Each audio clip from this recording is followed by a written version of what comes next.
Here's the snapback.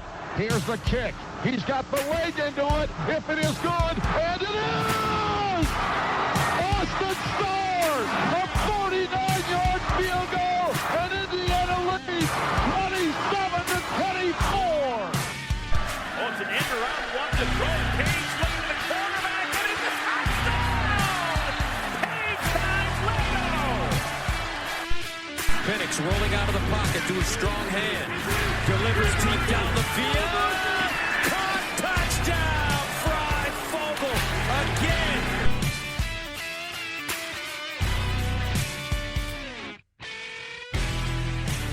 Welcome to the OEO podcast. I'm your host, Michael Bragg. You can find me on Twitter. It's at Bragley, Braggley. I prefer you don't, based off of last weekend. I'm here with my co-host. As always, it's Brandon. You can find him on Twitter. It's at Brandon Dubich. Brandon spelled traditionally Dubich, D-U-B-I-C-H. What's up, Brando? What is up? Well, here to announce to our loyal followers that Positive Brandon has been retired. Thank God. I am unsure what bit I am going to take on for the Wednesday Nebraska pregame show, but Positive Brandon has been will not get a jersey in the banners. But you know what? He'll be sent with a nice severance package and sent off to the farm in upper New York. Yeah. Speaking of somebody I wish I could send off to a farm, our producer, Seth, you can block him on Twitter. It's at SafeTop5, SETAH5. No live tweets because he was, he was given the task of chaperoning me, which was totally unnecessary. Thank you, Cincinnati fans, for not being incredibly, for lack of a better term, dickish. See, I heard different. There was 2 Twitter handles that was at the game. Popular Twitter handles. I'm sure that they were based off of one of the guys that was sitting behind us, maybe Seth, maybe a row or two to our left, that kept running up and down the aisles trying to get the IU fans pumped up. And an IU fan, I'm assuming that these Twitter handles were probably along the lines of this guy, which I get it, but I felt like our section was doing just fine, actually, for being in a way section. But either way, what is up? Well, Seth? I'm glad you had that experience. I'm not. You're not 2-6. Oh, yeah. 2-6. Seth is done, I think, unless I need another sober-ish ride home. My 2 wins are against Idaho. So if you want to keep scheduling Idaho, I guess I'll keep coming. But 2-6. I'll pencil you in for Charlotte next year. So, okay, we're here to talk about the final score of the Cincinnati game this weekend. IU 24, Cincinnati 45. I'll say it. No, I won't. It's pretty relative to how the game went, actually. I did put myself through the torture of listening to the press conference. Just kind of wanted to see if there were any updates, and one of them being DJ Matthews and how we didn't see any of him really at all in the second half, even though he wasn't productive at all to begin with. I think his stat line today, Saturday, and hopefully neither one of you guys was going to talk about this, but 2 catches for -3 yards, a long of 1. So they totally shut him down. But DJ has an injury day to day. Not going to say whether or not he's going to play on Saturday. Of course, it's typical Tom Allen. It was tough to see that. Tom Allen has asked a lot about the offensive line, as you can imagine. And probably for the first time in, Brandon, how long has it been like a legit problem? 2 years? Like major problem, probably 2 years.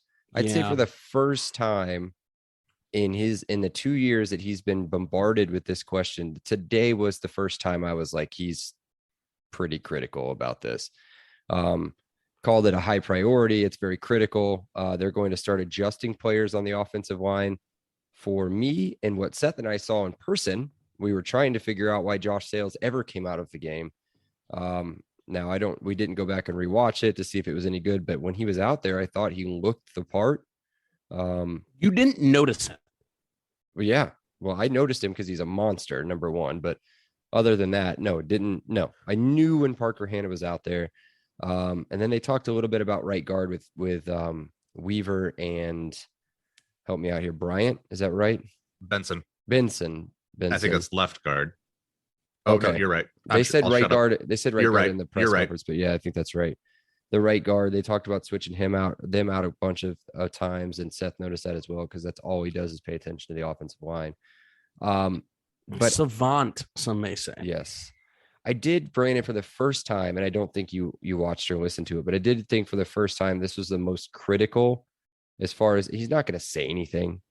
He's not that kind of coach. He's not going to come out and say, nope, this is the problem. We know where it's at. We're going to fix it. Blah, blah, blah, blah, blah. He basically came out and said that, but he didn't come out and say it's got to be the coaching. Right.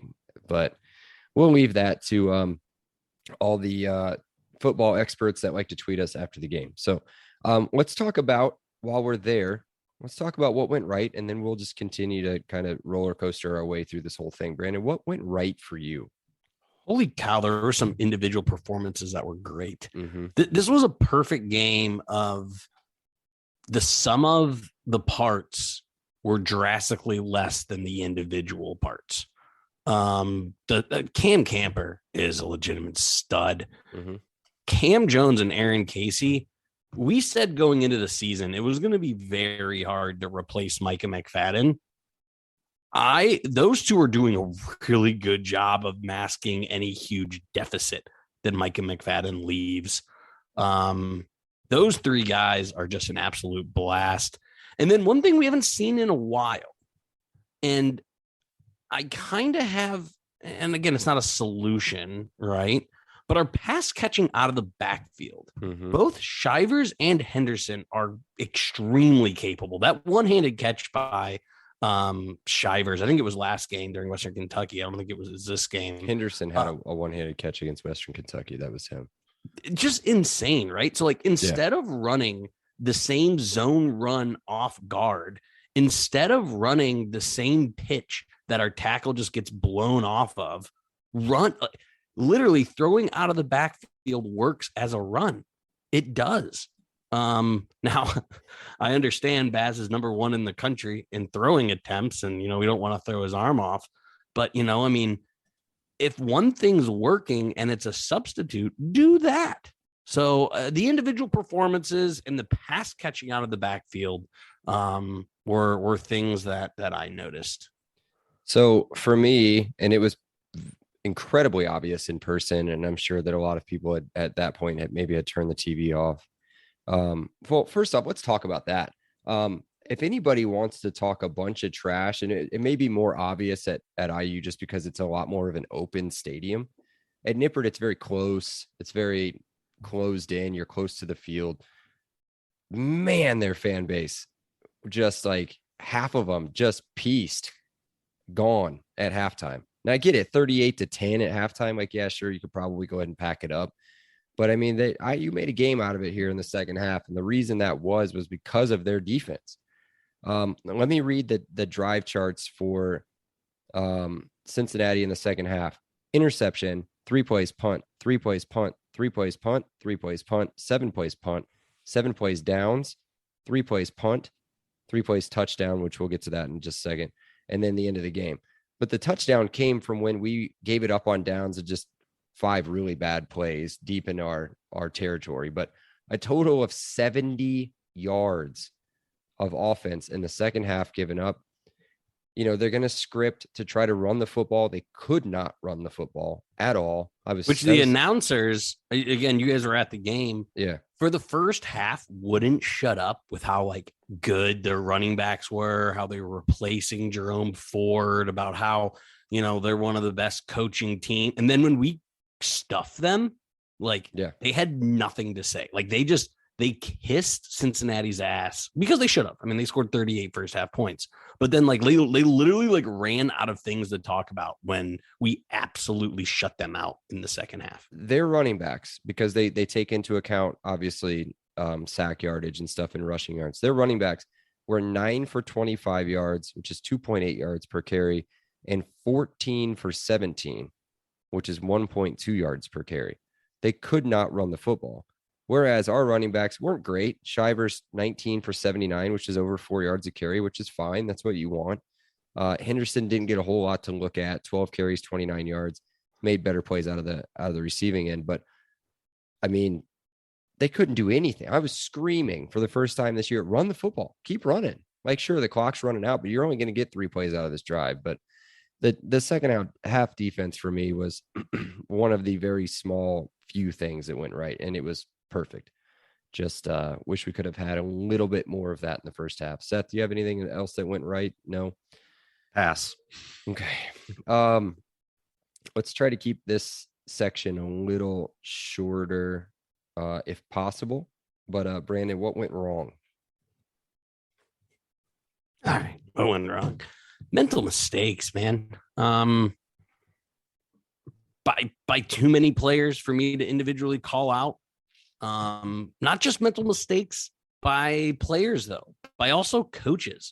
We had some crucial penalties in some just horrible situations, just some absolutely scheme meltdowns. When we gave up that first down and like, I don't know if we had 10 men on the field or it was just an obvious like scheme mess up where like the back came out of the backfield wide open. Tom Allen turned and just screamed at a coach. And the coach did like pat his chest and had to say my bad a million times. And then was 11 that running into the kicker. Was it that one? No, it wasn't. Because the roughing the punter was just a mental breakdown. And I got to figure out what drive that was on.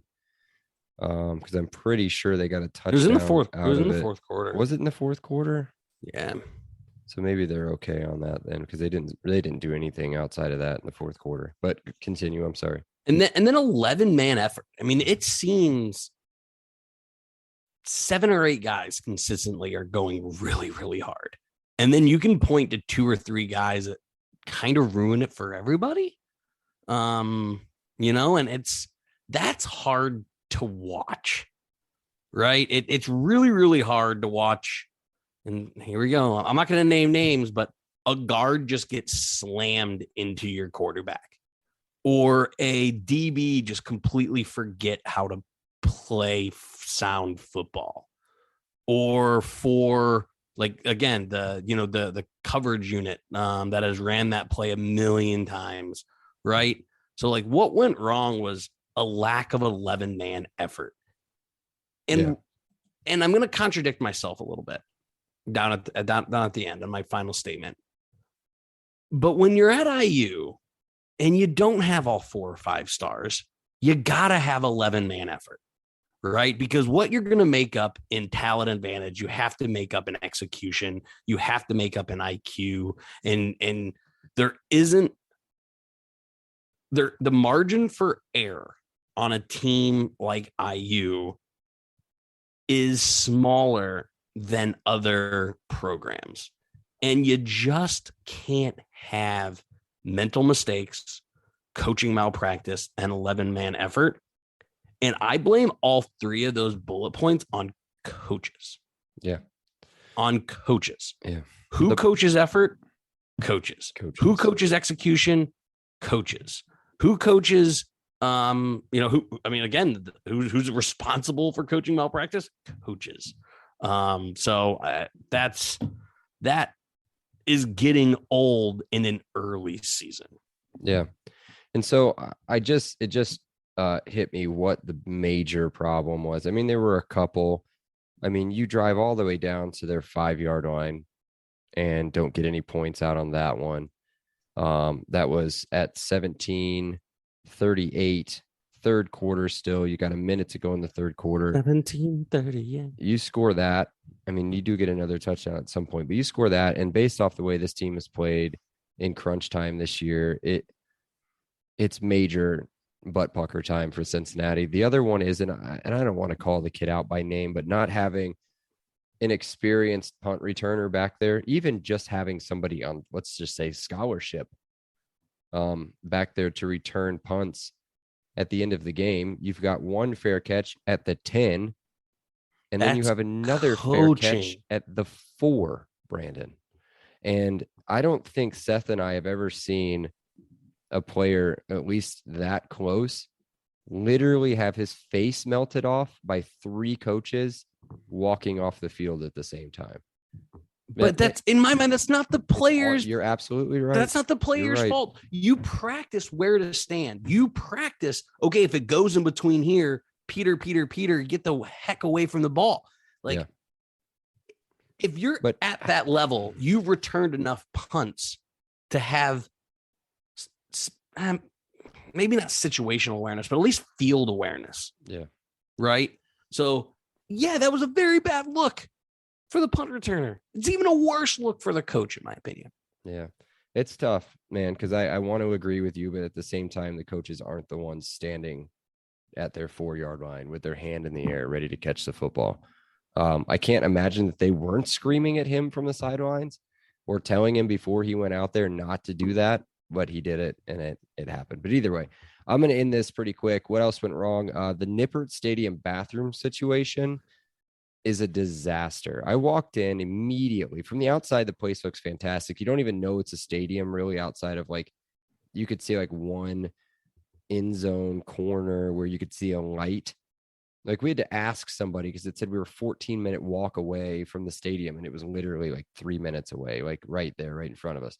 But either way, it's very old on the inside, but it looks and feels cool. Like, it feels college football, like when you're in there. And so I walk in and I see, a large bank of porta potties on the other side of the stadium from where our seats are. So me having to use the restroom, think, well, with such nice facilities outside and it looks great on the inside, you got to imagine they're going to have even Memorial Stadium level bathrooms somewhere. Nope. Nothing but green Portos everywhere. So you got to go poo-poo, you got to go in a Porto. You got to go pee, you got to go in a Porto. So yeah, not great. Anything else that went wrong that we really want to sit here and continue to talk about, or Seth has something? Yeah, I'll just say the lack of complementary football. I think when the Colts were really good, what you saw was an offense that was predicated on obviously Peyton Manning, but then they paid for tackles to protect him. Mm-hmm. They paid for receivers to get open. And then they had the 2 best defensive ends because they knew if they had a lead, all you have to do is pressure the passer, create a little pucker butt, and, you can kind of be very successful at that. At what point does Indiana football complement itself? Offensively, defensively, special teams. Well, there's no cohesion. So, Seth, I got a quick question. Not a quick question. I guess it's a statement. You need identity, right? And there hasn't been identity on this team since DeBauer was here, and there hasn't been an identity since Kane Womack left. Now, that's only been a season and a third on defense, and 2 or 3 years for DeBauer. So it's been, but the complementary football can't exist when you don't have an identity. When DeBauer was there, it was run game and then deep ball, run game and then deep shots, right? That's what the identity was. On defense with Womack, it was blitz. Blitzes from the outside, blitzes from the inside, blitzes from the secondary, blitzes everywhere, just all day blitzes. We're 4 games into this year. We're a third of the way into the season. And I guess Walt Bell's trying to do tempo, but he doesn't do tempo in the critical keys of the game. We're second fastest in the country, I think. Yeah, but it doesn't happen on third down. It doesn't happen in goal to go. It's like he forgets his own identity in the key situations. I don't know if he's just overthinking it or he's trying to run his best scripted plays. IU's been pretty good in between the 20s. When we're 90 yards away, we forget how to play football. When we're 10 yards away, we forget how to play football. 20s to 20s, we've been tearing it up. The Josh Henderson catch where he's wide open for the touchdown, that's nothing but that's because of pace of play. That's all that is. Good. More of that. And you're going to see that. This is what drives me nuts.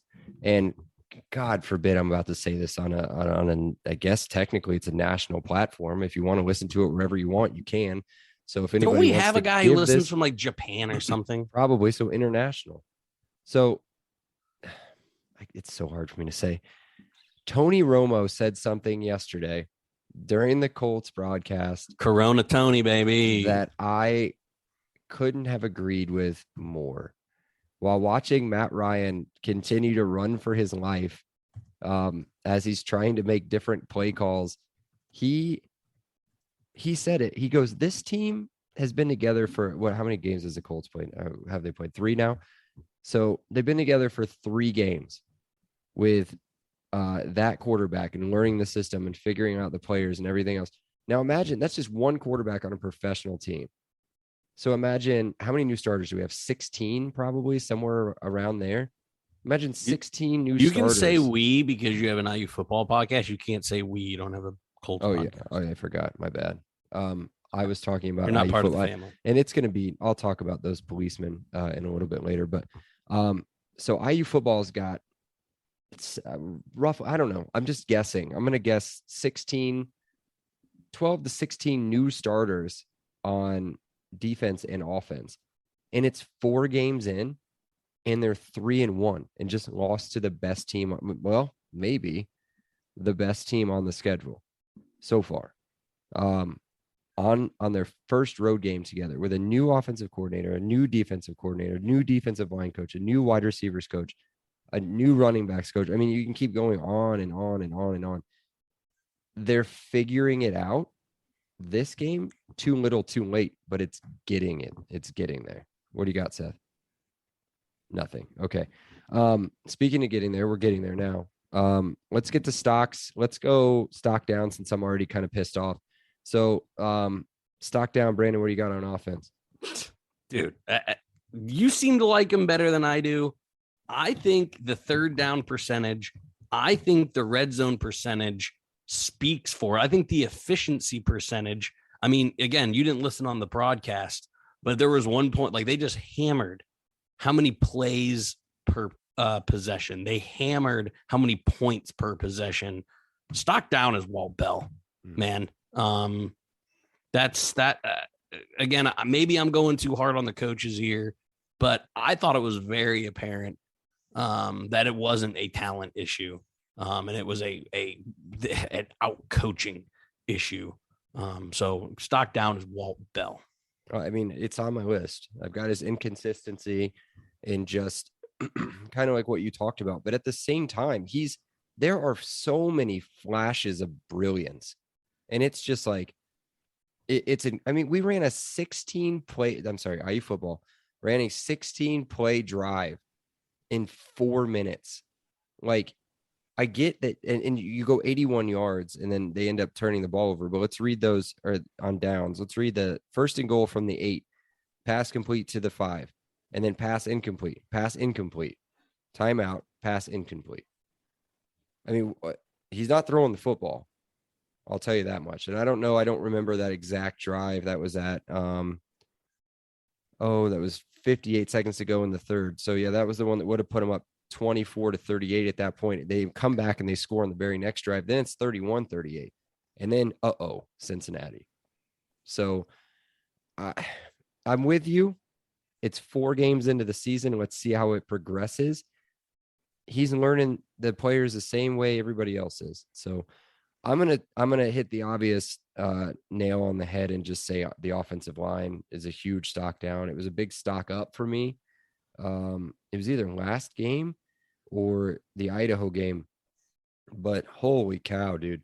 I've watched my 2 quarterbacks between Baz and Matt Ryan in the last 2 football games that I've watched just be under constant pressure on obvious passing downs. And I mean, dude he made some poor reads occasionally and some rush throws, but man, he made some, he was just constant pressure. And how many sacks did they have today, Brandon, or on Saturday, Brandon? Do we have that in front of us? Give me a second. Hold on. Got a box score right here. I got you. They had 5 sacks. 5 sacks. That is one more than what they had given up the entire season to that point. And 12 tackles for loss and 12 quarterback hurries. Yeah. And that's in the backfield 29 times. Yeah. 29 times officially in the backfield. You know, there were times that weren't counted. So I'm comfortable saying 30 plus times somebody got beat, either schematically or execution.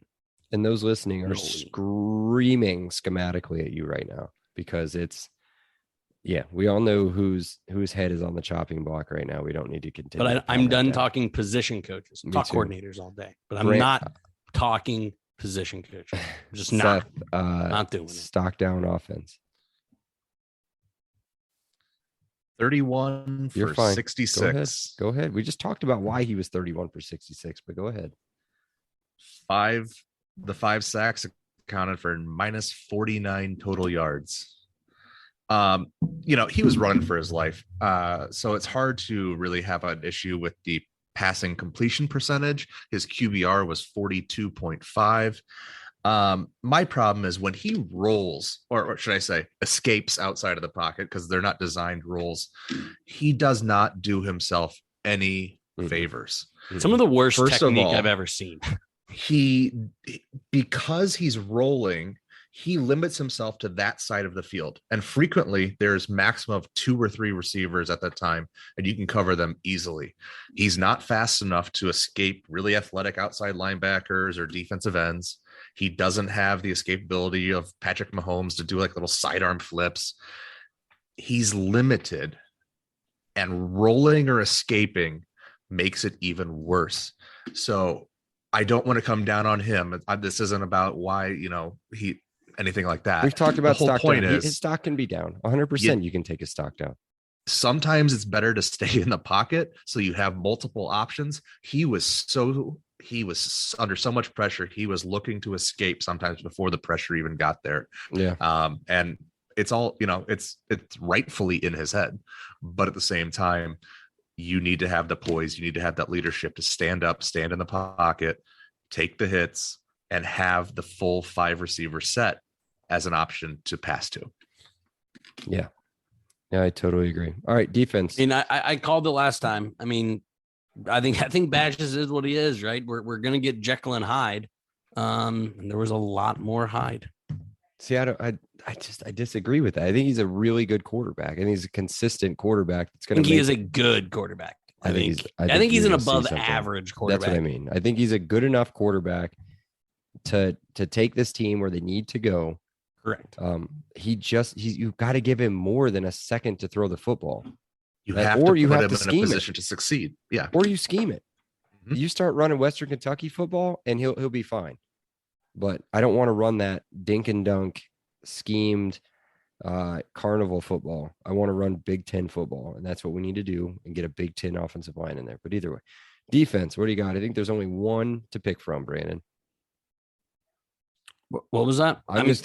Defense stock down. I'll just tell you. I'll just take everybody's right now. No, I have Chad Wilt, but it plays into yours. Okay. So. Well, I'm just going to go with the defensive backs, all of them. They were all bad. Every single one of them. So here's my question, and you're going to kill me. We've seen these DBs under other defensive coaches be good.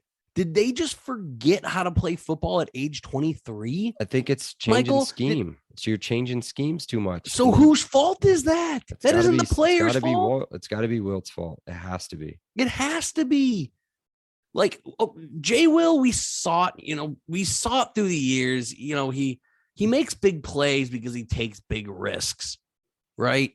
But he was never fundamentally sound. He was never, all these other things that Tywone Mullen did not forget how to play football. He did Saturday. Sangetti didn't forget how to play football. Noah Pierre didn't forget how to play football. Like, I can understand lesser talent having down seasons. Okay. There's too good of guys in that backfield to look as bad as they do. And maybe I'm wrong. Maybe they're just not practicing hard enough, or their focus isn't there, both coaching issues. But I seem to think that this is a Chad Wilt problem. But you're right. Our DBs don't know how to play at all. And to your point, they have schematically made it so that there are wholesale substitutions on anything that's considered a passing town. Mm-hmm. They bring in Matt Holt at Husky instead of Noah Pierre. They bring an entirely different group of safeties. They bring an entirely different defensive line. And yet So essentially what they're saying is this is the best pass defensive players we have on the team. That's what they're saying. And they're the ones who aren't living up to it. So, that's the hard thing is are those really the best players to be in passing situations? Then you have to ask yourself, so who's the one evaluating that? Who are the ones who are making those substitution calls? And, again, not singling out any one specific person. It's easier to blame it on the coordinator at that point. Yeah. And it's hard to see where, again, I haven't gone back to rewatch it, but were there calls? Were there audibles out there from Cam Jones to say, hey, we're going to it? You see it in the NFL all the time. Hey, we're switching to a 2-deep zone, or we're switching this, we're getting off a man, we're not blitzing, we're not doing whatever. Was there any of that coming in? And then the communication just wasn't there, because it had to have been a 75-yarder to Scott. But I looked up and Tywan Mullen was 15 yards behind him and just watching the ball sail through the air, and nobody was behind him. So I get that IU has to, based off of their defensive line and the way that it's looked so far, is going to have to bring blitzes like what you want, Brandon, but that's going to require man defense. And if not everybody's on the same page, then you're going to have what happened on Saturday. Do I think they're going to fix it? Absolutely. Have we seen have there been a big play? Has there been a big play like this at all this season? No. There was one right against Illinois, maybe just one that was like a 50-yarder. No, Seth's saying Idaho, but I don't remember a big one against Idaho. Oh, yeah, whatever. But not this is old school Kevin Wilson defense, 75-yard game defense. Yeah. That was bad. They'll fix it. And if they don't, guess what? Casey Thompson's, is that his name? Casey Thompson isn't awful. His team and his coaching is probably pretty bad, but he's not awful. And so he'll tear it up. So we'll see what happens on Saturday. All right, let's finish on kind of a high note, and then we'll get through the rest of the jibber jabber. But stock up offense, Brandon. Stock up on offense is Anderson Kobe. DJ went down and we really needed somebody to step up, and he just found holes. He doesn't do anything overly, he's not a burner. He isn't a leaper. He just made catches look easy and seemed to always be open. I hope he's really starting to settle in, and I hope Baz is starting to trust him, because I think we can all agree we have two weapons in DJ and Camper. But having a third or fourth option is huge. And I think we've all been wondering, is that going to be Simmons? Is it going to be McCulley? Who's going to be that third guy? Is it going to be Swinton? And I think it's going to be Anderson Kobe. He's a guy I know you were higher on than I am going into this season, and you're looking pretty smart right now. Wow. Thank you. I'm going to take the obvious, because although I'm not sure it could get any higher, is Cam Camper, and Seth can attest to the reason why my voice sounds like this is because I was screaming the entire every single time. 6, throw the ball to 6 every single. He's open every single time.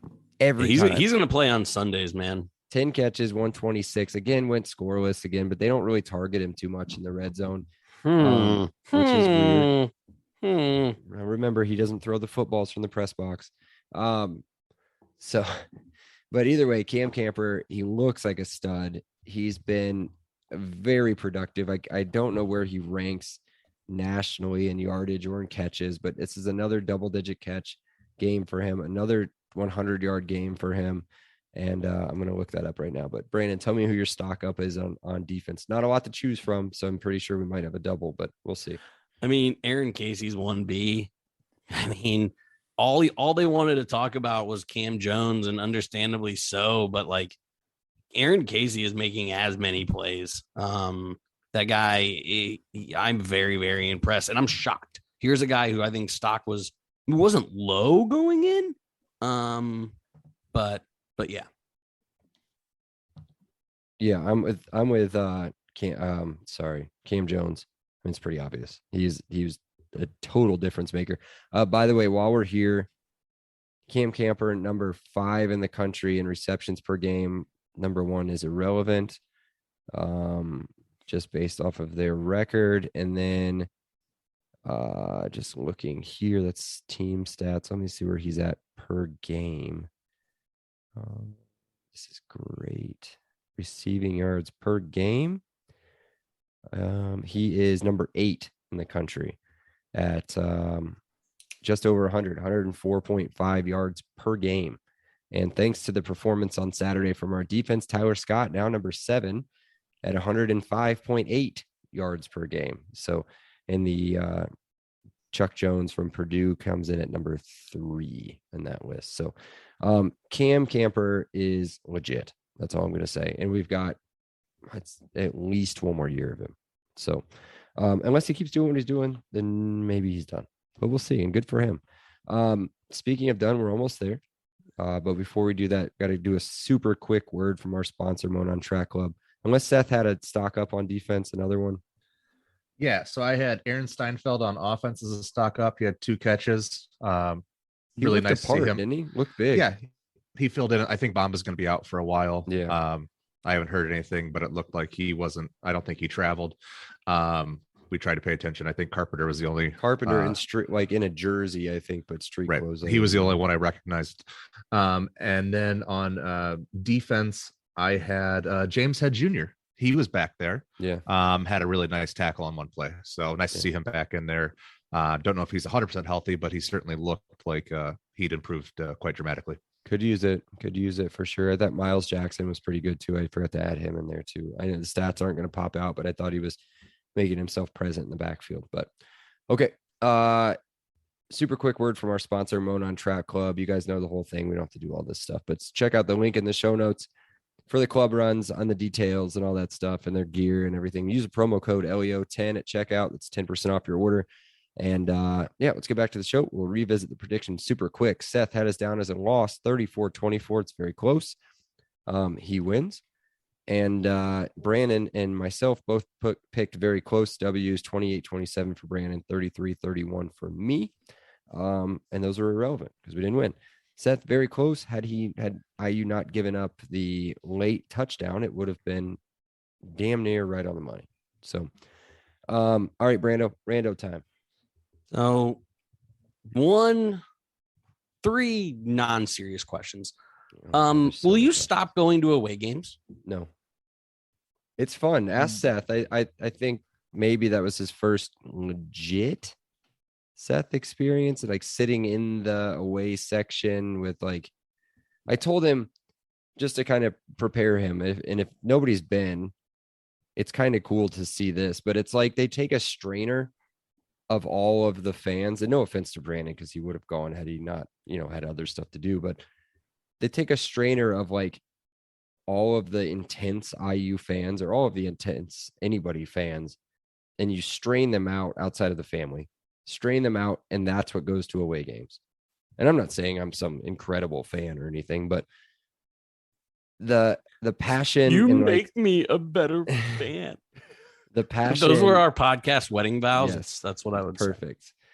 Say. But the passion, the attention to the game, the like it's you don't have to hype anybody up on a third down. Like you don't have to you didn't have to tell anybody who anybody was out on the field. Like it's just like that at away games. Can I do a compromise? For sure. Can I do a compromise? I do a lot of negotiating in my job. So here's my negotiation. Can you quit going to away games in Ohio? Well, yeah, because I think any other team that we could possibly play out there, I cannot stand the people that cheer for them outside of the MAC schools. But yeah, I can do that. Okay. Then I'll settle. All right. You and I, because of my fault, 100% my fault. Are you excited to watch a game with me this Saturday? You won't be there. Never mind. I won't be watching a game with you. I just now remembered. I won't be there. I'll be in Iowa. But in 3 weeks, we can watch an away game together. Next. Well, the next question says, what are we drinking? Okay. Well, we can still drink on Saturday. You just don't have to be in the same state as me. So, what are you drinking nowadays? Well, right now I'm having what is it called? St. Elmo's Old Fashioned. You love those. I'm not a fan. It's a good podcast drink in a red solo cup. Sorry, it works. It's great stuff. But when I'm in Iowa, I don't know. I'll take some Indiana beer because we're going to visit some friends of ours that moved out there. So we'll take some Indiana beer out there. There's probably some beer pumpkin ale on Saturday, or I'll do an Iowa beer. I don't know, but I would no offense to any Iowa people listening. Your beer isn't very good. So are you bringing the kid? Is this a family vacation? It's a Honda Odyssey. Pack it up and 8-hour trip out there. I think it's 8 or 6. I don't. It's an easy trip, whatever it is. It's easy to get out there. So, but yeah. Well, Seth, if you're not doing anything, I already got Saturday night free, so I have no plans. Remember what his record is watching football games with us. Yeah, well, it's Nebraska, so it's true. And it's a night game. The window. It's a night. I'm sure that his wife has some sort of plans that he doesn't know about yet, so you may have to go to his house and deal with his 6-year-old. But who's fine. He's just, he's going to be running around and try to show you every Transformer that he owns, because that's what 6-year-olds do. Good for him. Yeah. Sounds awesome. Yeah. Okay. All right. That's all I got. Else? Okay. Cool. Seth, let's get into your sack. What is the IU equivalent Pac-12 team? Have we done this before? It can't. What? Don't say Oregon State. It can't be Oregon State, can it? Is it Arizona? Is it WASU? Like every few years they're good, and then they go in the doldrums for a while, and then they're good for a while. That might be like Minnesota, maybe. Or is Minnesota Washington? I was thinking Washington State, because at least sometimes when it's a dumpster fire, it's still fun because they at least in the Leach days, they still throw it all over the field. I don't know.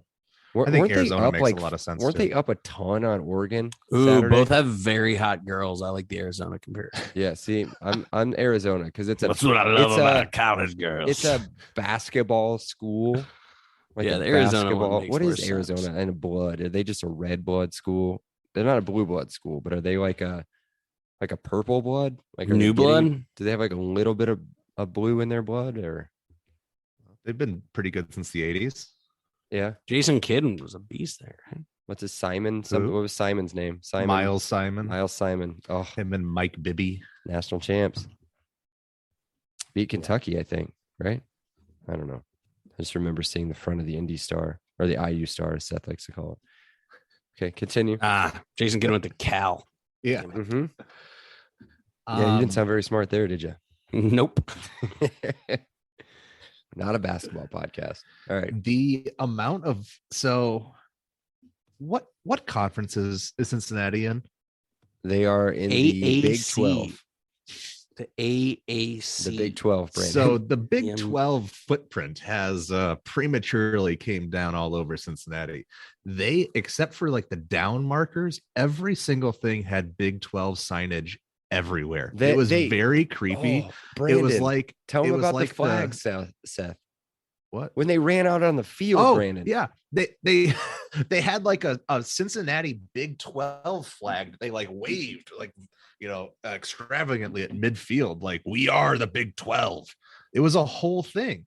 It's like when you go to like, it was a divorced couple, and then you're there with they haven't finalized the paperwork yet, and then the new girl's just coming around hanging out with See, my analogy there is like a tricked out Honda Civic. Like, you're pimping the Big 12? No, right? But they think it's the hot new thing. Huge, they dude. think. Yeah, but it's also the 17-year-old who got a Honda Civic who thinks they're awesome. And it's like, bro, it's a Honda Civic. Like, what are you revving up the engine for in the cul-de-sac? I'm sure they showed it on TV, Big right? 12. They had to have showed it on TV. Yeah, they had to have. There's a good chance that husband's making some pretty bad decisions leading to that divorce anyway. So dating a 17-year-old Honda Civic isn't that far off. I want it. Who else is going, Seth? BYU? Are they going to BYU? SMU? Cincinnati, I could see SMU, Houston. I could see them trying to rep. I don't know, dude. It Those was are all really bad weird. schools. It was really weird. The Big 12 stinks. The first thing Seth and I saw when we walked in the stadium was a store. That's like weird, a little outdoor man. store, and the very first shirt in the very beginning was, what was it? We are That's Big 12. weird. Something like that. Yeah. It was just asinine. It was That's very like weird. wearing Abercrombie right now. And it's like, I've dude, heard Abercrombie it's hasn't cool been now. cool in like 20 years. I've The heard Big it's cool 12 again. hasn't been cool in 20 years. Like, what are you pimping the Big 12 for? It's Put cool. down again, the Abercrombie's cool. put down the puka shells and quit it. I think Abercrombie's cool. I don't know. Don't hate me if you're a young person listening to this. I don't know. Well, something to do Has with it cycled back Hollister around? or Yeah. I think American it has. Eagle or whatever. It was like a status symbol in 5th grade, bro. That's and what now I. it's like, So was the Big 12. yeah, because that's when Texas was relevant, right? I guess that was freshman year. of And college, Nebraska and Nebraska. Oklahoma. Yep. All right. Anything else, Seth? Yeah, one of the other things I had was the Cincinnati fans. There's always a couple douchebags, but the ones we talked to were super One cool. in front of us with his parents who both went to IU, and the guy behind us was kind of nerdy, but he's a nice guy. He was drunk hillbilly, but yeah, he was a lot of fun. So it was a good experience. All in all, I was a little bit worried having to babysit Bragg. So all in all, it was great. What was Bragg's sobriety level 1 to 10? Like a 6. Yeah, 6 Oh, is good. Yeah, it was pretty He's well maintained. fine. We played flip cup with some IU people in the parking lot before the game. I'd say the closest I got to a fight was as we passed a fraternity, but that wasn't even me. All I was doing was walking and just got booed a lot. And Seth was wearing an IU shirt, just for the record. We got booed a lot, but I did fist bump a couple of the girls that were there because they asked for a fist bump. I gave them a fist bump, and then immediately dudes, and I tried to give them a fist bump just to be a dick, and they weren't having it. So the one Cincinnati fan who was like demanding I give him a high five on the way out. Oh yeah, that was like, terrible. I'm not gonna apologize, but like, don't touch me. Like, don't ever try to touch me, please. I did tell Seth at that point that was the time I would have grabbed the guy by the neck. If he would have touched me, I would have just grabbed him by the neck. I don't know if I would have hit him, but I would have at least grabbed him by the neck and given him like, you don't do that. And just like, dad pointed him in the finger or in the face. You don't do that. One of those. And then walked away. Yeah. And just the whole stadium infrastructure though. So they had good people. They had a really cool like tailgating situation because you couldn't tailgate really. The parking is trash. Mm-hmm. But they had like a little grove where they had a bunch of Rheingeist and different food things and event things set up. It was kind of cool. But the infrastructure, like Michael's already said it, and I feel that it needs to be said again. Don't go to Nippert Stadium expecting to have a wonderful bathroom experience, a wonderful eating experience inside the stadium. It doesn't exist. The cell phone service is trash. Mm-hmm. There is nothing about it that was like, it was Wrigley Field sans the charm. Like it was just exposed concrete, like those gross salt water stains or whatever those are everywhere. Seth, I got it. I got the comparison. And me and you, it sucks to hear this, but Brandon will agree. It's the Wrigley Field of college football. But before were you listening to me? Did you say That's it? what I said. It's Wrigley Field without the charm. Oh, I missed it. That's what it is. I wasn't listening to you. I was looking at Brandon you guys listen to me. sending bowl predictions from Zach Osterman, who I think I blocked just based off of his on my personal account, just because I don't want to listen to him talk about Liverpool anymore. Which is funny because he doesn't talk about him anymore because they're not any good. Love you though, Zach. You're fine. You do great. Cool. That's it. Let's do final statements. I've ended this on like feeling a little bit better, so I'm going to go ahead and ruin my mood for the rest of the night. Sorry, I have a positive one. So okay, cool. Well, I need to talk about our in quotation marks fan base. And here comes, and these were the police I was talking about, Seth. So here come the we police. Man, like all day today. And the Colts beat the Chiefs yesterday. I should be pumped. But all day today, I was hurt, disappointed still. Like, but it's one game on the road against a good team. But to see the amount of hatred, the amount of quit from the fan base is disgusting. Like, there are glaring weaknesses on this team, which we just spent, 30 or 40 minutes talking about. And newsflash, guys, we are not Georgia. We're not Alabama. We're not Ohio State. They have weaknesses, but they're not this bad. And it's all about adjustments. You saw it in the second half. It can happen if they can find the consistency. It's not a bad team. It's a bowl team. Easy. And I don't know what the expectations were for the people that were going nuts on Twitter. I guess that one maybe was the worst part, Brandon. Was set at some couple different points, had to say, just stop, just be the bigger, don't reply. And that's like the worst thing for me. But I don't know what the expectations were for this year, but going undefeated definitely wasn't one that even I had. So it's 3-1 after 4 games. And they just beat a team in Western Kentucky that just beat FIU 73-0. And I'm not saying FIU is any sort of powerhouse, but when was the last time IU beat anybody 73-0? I don't think it's ever happened. If it did in the 1820s or whatever it was, I don't know. They don't even think they scored that many points back then. But Illinois is rolling. And the teams that we have beat are good. So I don't know what the expectation was, but the first half was terrible. You saw what happened in the second half. That's the real team. Keep your head up. Keep going. Nebraska's next. Brandon, what do you got? There is not a talent issue at Indiana University. Enjoy the players that are here. There has been years, some may say decades, where IU doesn't have as many NFL players as that's potentially on this roster now. There's a lot of reasons to be really frustrated. And Michael just kind of went through and said to not be and to chill out because things are still positive. My thing is, I don't care how bad it gets. There's some really fun performance. We just went through a 2-10 season last year. Outside of Mike and Hendy, I don't know if there were a whole lot of fun players on that roster. You know, there's some really fun players on this roster, and there's things to watch on here. There's reasons to watch. And IU has went seasons without that not being a thing. I think there is the most exciting part of this season is how much more we can improve. How much more IU football can improve.